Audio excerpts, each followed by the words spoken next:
Bonjour à tous et bienvenue sur Mathcapt.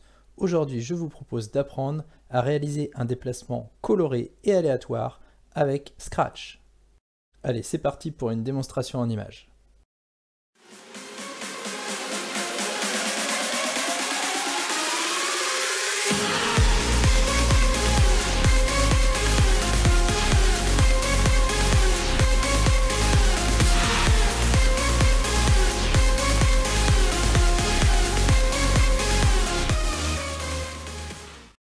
Tout d'abord, on va commencer par un événement avec quand le drapeau est cliqué. Je vous propose tout de suite de zoomer légèrement pour y voir plus clair, donc avec la petite loupe qui se trouve en bas à droite. Ensuite, je remarque que mon lutin n'est plus là, c'est-à-dire qu'il est caché lorsque les tracés se font. Donc je vais aller dans Apparence et sélectionner Caché dès le début. Ensuite, à chaque fois que je vais vouloir lancer mon programme, je veux que ma page revienne vierge, c'est-à-dire qu'il n'y ait plus rien d'écrit. Donc, je vais rajouter Effacer tout au début de mon programme. Afin d'être sûr que Scratch regarde toujours vers la droite lorsqu'il commence, je vais sélectionner ici dans les mouvements S'orienter à 90. S'orienter à 90, quand je regarde sur la petite flèche ici, ça veut dire regarder vers la droite. Dernier petit détail, je vais réduire un petit peu mon bonhomme ici, parce que j'aime bien qu'il soit un petit peu plus petit par rapport à la taille de l'écran. Allez, c'est parti pour la programmation. Regardons encore une fois ce que l'on doit obtenir.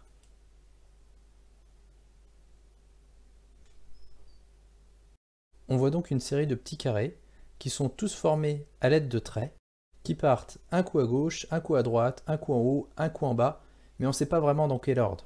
On pourrait dire d'une manière un peu aléatoire. Et comme vous pouvez le constater, ça ne s'arrête pas. On a donc une boucle infinie.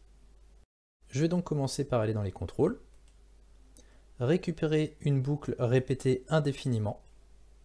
Ensuite, j'ai bien compris que mon lutin avançait. Donc je vais aller dans Mouvement, et je vais le faire avancer, simplement de 10 pour commencer. Je n'oublie pas ici que mon objectif est de faire écrire mon lutin, et donc pour le faire écrire, je vais aller dans Stylo, et prendre Stylo en position d'écriture. Je le place avant la boucle répétée, puisque une fois que mon stylo est en position d'écriture, je ne vais pas lui redire à chaque fois de le remettre en position d'écriture. Donc c'est pour ça que je le place avant. Ensuite, je remarque que dans mon programme, Scratch tourne. Alors je vais aller dans Mouvement et je vais prendre Tourner. Alors il ne tourne pas n'importe comment puisqu'il tourne à chaque fois d'un angle droit, donc de 90 degrés. Comme il avance une fois puis il tourne une fois, il faut que je le mette dans la boucle répétée. Ok, voyons à ce stade ce que me donne mon programme. Je constate qu'il fait un carré et que le programme tourne toujours puisqu'il est en surbrillance. Ce qui veut dire qu'il répète à l'infini des carrés les uns sur les autres. Analysons un petit peu la situation. J'ai pris le parti de tourner dans le sens des aiguilles d'une montre et de 90 degrés. Bon, regardons le schéma numéro 1, qui est ici. Effectivement, nous tournons de 90 degrés. Une fois, donc nous avons fait un angle droit, et nous retournons à chaque fois, à chaque répété, de 90 degrés. C'est bien pour ça qu'au final, on obtient un carré. À présent, moi j'aimerais bien lui faire autre chose à Scratch que de tourner de 90 degrés. J'aimerais bien par exemple qu'il revienne en arrière. Regardons le schéma numéro 2. De combien de degrés dois-je le faire tourner pour qu'il retourne vers l'arrière? Alors, vous avez trouvé? Eh bien oui, c'est 2 fois 90 degrés, c'est-à-dire 180 degrés. Regardons la situation 3. J'aimerais maintenant le faire aller tout droit. De combien de degrés dois-je tourner? C'est ça. Il faut mettre 0 degré. Enfin, passons à la situation 4. Je veux ce coup-ci le faire aller vers le haut, mais toujours en tournant dans le même sens. Alors, vous voyez comment faire? Je vous aide un peu. J'ai mis des angles droits. Alors, de combien de degrés doit-on tourner? Eh bien oui, c'est 90 x 3. Finalement, si on le regarde, tous les résultats, ce sont tous des multiples de 90. Le premier c'est 1 fois 90, le deuxième c'est 2 fois 90, pour aller tout droit, c'est 0 fois 90, et pour aller vers le haut, c'est 3 fois 90. Revenons à notre programmation. Alors, il va s'agir de prendre notre 90 degrés qui est ici, et de multiplier soit par 0, soit par 1, soit par 2, ou soit par 3. Pour cela, je vais aller dans les opérateurs, et je vais sélectionner la multiplication. Et là, dans les opérateurs, il y a un outil magique. Est-ce que vous voyez c'est lequel? Eh oui, ce sont les nombres aléatoires. Alors pour l'instant, je les prends et je les mets de côté.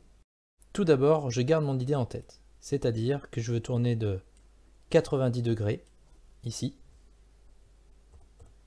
et je veux multiplier soit par 0, soit par 1, soit par 2, soit par 3, en fonction de si je veux aller en haut, en bas, à gauche ou à droite.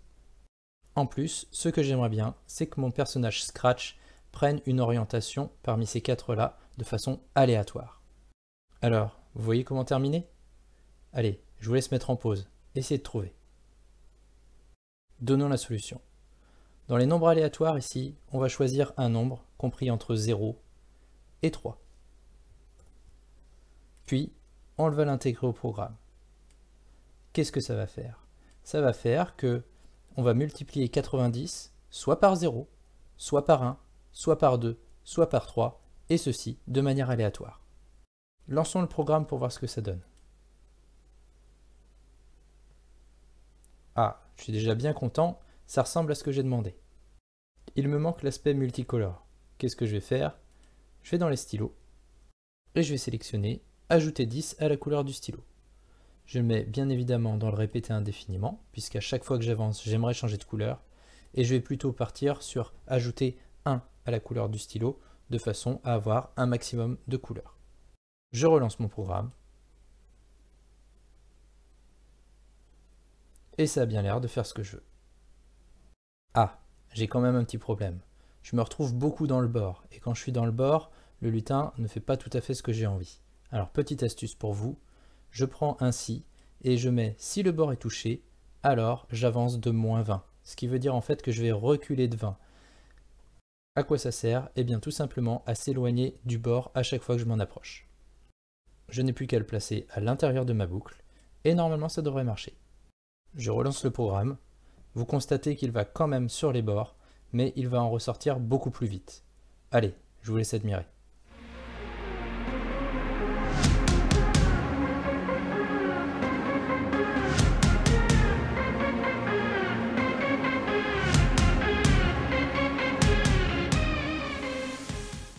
Et bien voilà, c'est terminé, j'espère que cette vidéo vous aura plu, et je vous dis à très bientôt sur Math & Capt.